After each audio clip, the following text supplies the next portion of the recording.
What I want to look at here is the naming philosophy we're going to use throughout the course. Now, we've got lots of DWG files that we're going to be working with, and I want to make sure that you're aware of what each DWG file represents. So we've got a naming philosophy that allows us to check that. So what we're going to do is we're going to go and open up a project that I've got set up in the background first. So we go to Open Project here, and we go and find our project file. You can find these work files in the Working Files folder inside each chapter folder on your DVD or in your download file. So I'm going to click on Movies and Work Files, which is where I've stored all of my drawings and videos and everything else, into Introduction, which is where we are, into Drawings, and there's a File Names folder which houses my WDP file, which is my project file. So I double click on that project file, and as you can see, there's my File Names project. Now there's no little cross next to it indicating that there's no drawings in that particular project file right now. So I just go up to Open on the Quick Access toolbar, and in my Drawings folder, there's my drawings there. I've got one beginning with GEN, one beginning with IEC, one beginning with JIC. I'm going to go with the GEN one first and open that up. Click on Open. And it's a typical panel drawing, but I'm just using it as an example. The GEN on that drawing stands for General, which indicates that no standards apply to it, so there's no IEC standards, there's no JIC standards, there's no units associated with it, it's just a generic drawing. Now, whilst I've used a panel drawing, I've just used that as an example, so don't worry about those units there or anything like that.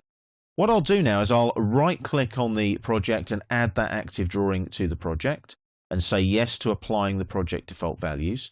And you'll see that there's a little plus now next to file names here. If I click on it, there's my general ribbon interface drawing applied to the project. So if I go to Open again now, and we'll have a look at the next one down, IEC. There you go, just another panel drawing there that I've opened up. Again, it's a panel drawing. Ignore the fact that it's a panel drawing. Look at the name of the drawing. It's IEC Cabinet. Now, it is an IEC drawing. IEC is the European metric standard for electrical, so IEC in front of any drawing means that it's a European metric standard. Again, I'll right-click on the project, add the active drawing, apply the default values. And as those default values are applied, the drawing then gets added to the project like that. Now, there's one more to look at, so I'll go to Open again.